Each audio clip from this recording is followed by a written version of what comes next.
เทคนิค Balance of Power เป็นเทคนิคที่ข่อยนำใช้เทรดตลอดเวลาเนาะเดี๋ยวข่อยจะมาเปลี่ยนเนาะ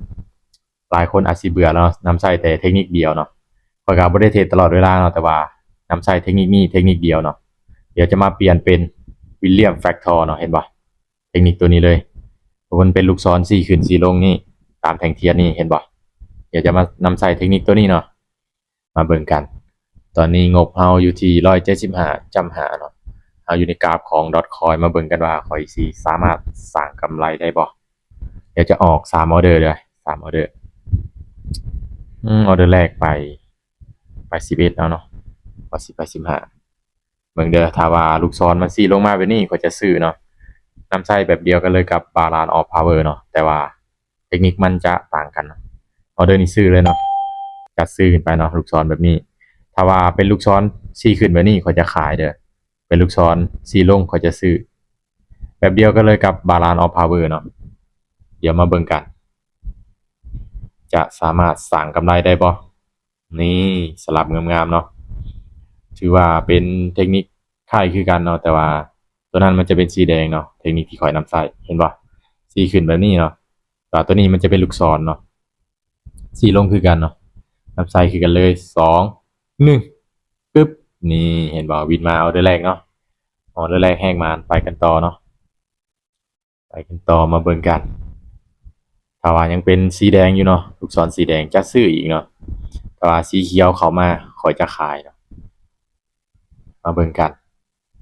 เดี๋ยวนี้ยังสีลงมาแบบนี้เนาะโอเคสลับแบบนี้คักสุดเนาะซื้อเลยอู้แห้งขายดันลงมาบักแห้งเนาะมาเบิ่งกันมาถ้าว่าสลับนี่โอเคเลยโอ้ลงมาแดงยาวเลยเนาะมาเวลายังบ่ทันเบิดเนาะ3เฟรม30วิเนาะบ่มีปัญหาเนาะขึ้นได้เราต้องเชื่อมั่นเนาะขึ้นได้บ่ได้เชื่อมั่นไว้ก่อนว่าเวลายังบ่ทันเบิดเรามีโอกาสเนาะ1%ก็คือโอกาสเนาะมาจังได๋ดีได้บ่ลงมาขนาดนี้นิ่งเลยเนาะ2 1นิ่งกริบเลยเนาะถือว่าเราพลาดไปเนาะเราพลาดทางคูณเงินเนาะคูณเงินเด้เริ่มมาแล้วเนาะเริ่มมาละลูกศรสีเขียวมาแล้วเห็นบ่ลูกศรตัวนี้ถ้าลูกศรตัวนี้มาข่อยจะขายเด้อข่อยจะขายเนาะปกติถ้าเป็น3แดงนี่ข่อยจะซื้อเนาะ3แดงเขียว1สูตรลับเนาะแต่ว่าข่อยมาเทรดตามเทคนิค William Factor เนาะนี่เนาะเทคนิค William Factor นี่เลย William Factor โอเคอุ้ยบ่ทันซ้ำเนาะคาแต่เว้าเนาะบ่เป็นหยังเนาะบ่ออกก็ได้เนาะเด้อเพราะว่าตามสูตรก็อยากซื้อแหน่ว่าตามเทคนิคตัวนี้เราจะขายเนาะ William Factor มาเบิ่งกันมันจะดีดลงแดงให้เราได้บ่ถ้าว่าเราออกตามเทคนิคเนาะมันต้องเป็นแดงถึงจะวินเนาะถ้าออกตามสูตรออกเขียวเราวินเนาะมา3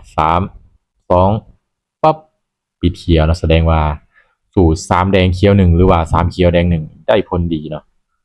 ไผที่เห็นข่อยเทรดข่อยจะใช้เห็นบ่3แดงเขียว1 3เขียวแดง1มาเอาเด้อนี่เด้อ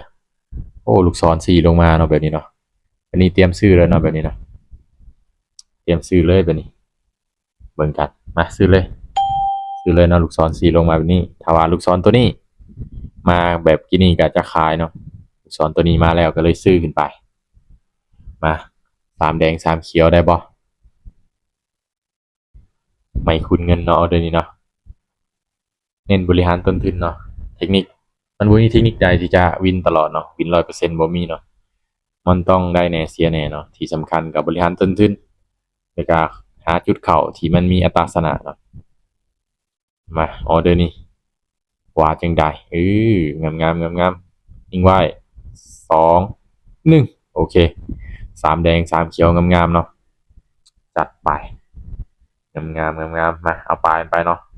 เอาปลายมันไปจ้ำ6จ้ำ8เนาะ6จ้ำ8มาออเดอร์นี้เด้อถ้าว่า4ลงมาแบบนี้เนาะ4ลงมาแบบนี้จะซื้อเนาะซื้อเลยตาม4เลยงาม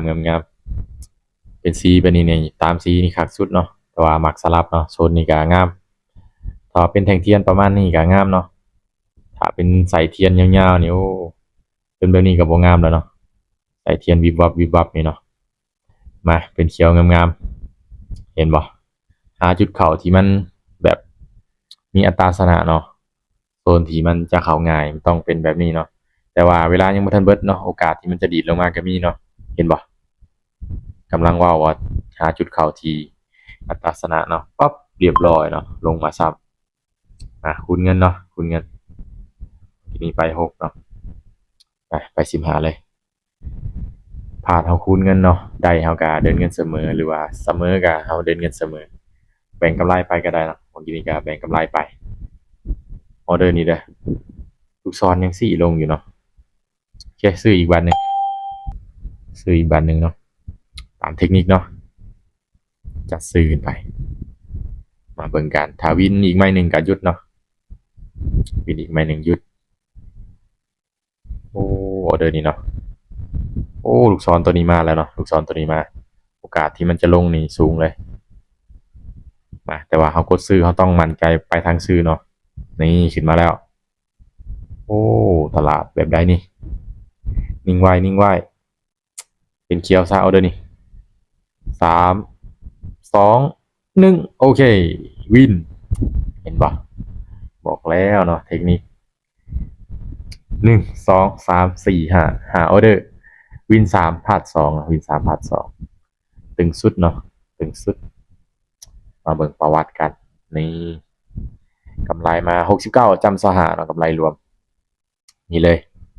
ออกไป1 2 3 4 5วินมากับ3ออเดอร์พลาดกับ2พลาดนี่ครับไปน้อยๆเนาะแต่ว่าคูณเงินนี่ได้ผลเนาะงามๆเนาะตามเทคนิควิลเลียมแฟกทอร์เนาะไผที่ยังบ่ทันปรับเป็นเนาะนี่เนาะค่อยจะมาสอนปึ๊บเอาออกไปก่อนเนาะตอนนี้เฮาบ่มีเทคนิคหยังเนาะตอนนี้เนาะหลายคนก็คอมเมนต์มาเนาะนี่เลยเข้าไปอินดิเคเตอร์เอเ x อินดิเคเตอร์นี่เนาะปึ๊บนี่เนาะวิลเลียมแฟกทอร์มันจะอยู่ช่วงท้ายเนาะมันจะอยู่ ท้ายชุดแล้วมันจะขึ้นมาอีกช่องหนึ่งเนาะนี่พิมพ์ตามนี้เลยเนาะนี่เนาะตัวที่2นี่เนาะคอยไม้ดาวไว้นี่เนาะตัวนี้เทคนิคคอยเนาะบาลานซ์ออฟพาวเวอร์ปุ๊บวิลเลียมแฟกทอร์นี่จัดไปทุกคนจัดไปสำหรับคลิปนี้ก็เทศให้เบิ่งเป็นกรณีศึกษาเนาะว่าเทคนิคใดที่เฮาเข้าใจเฮาสามารถสร้างกำไรได้เนาะเทคนิคที่เฮาบ่เข้าใจแน่นอนเนาะเฮาจะขาดทุนหลายกว่าเนาะเพราะว่าเฮาบ่เข้าใจการนำใช้ของมันเนาะ ทุกคนใครที่อยากลงทุนทางด้านนี้เนาะควรศึกษามีความรู้แท้ๆเนาะเพราะว่าการเทรดนี่มันมีความเสี่ยงสูงและกำไรมันก็95%เสีย100%เนาะมีได้มีเสียเป็นธรรมดาเนาะฉะนั้นก็หาความรู้และก็ศึกษาให้มันเข้าใจเนาะเงินที่จะเอามาลงทุนนี่แนะนำให้เป็นเงินเย็นเนาะสำหรับคลิปนี้ก็เทรดให้เบิ่งเป็นกรณีศึกษาเนาะใครที่อยากศึกษานำก็ยินดีเนาะมีกลุ่มให้ศึกษาฟรีเนาะทุกคนใครที่บ่สนใจเลื่อนผ่านไปเนาะ ข้อยก็บ่ได้ชักชวนผู้ใดให้มาเทรดนำเนาะสำหรับคลิปนี้ขอขอบใจ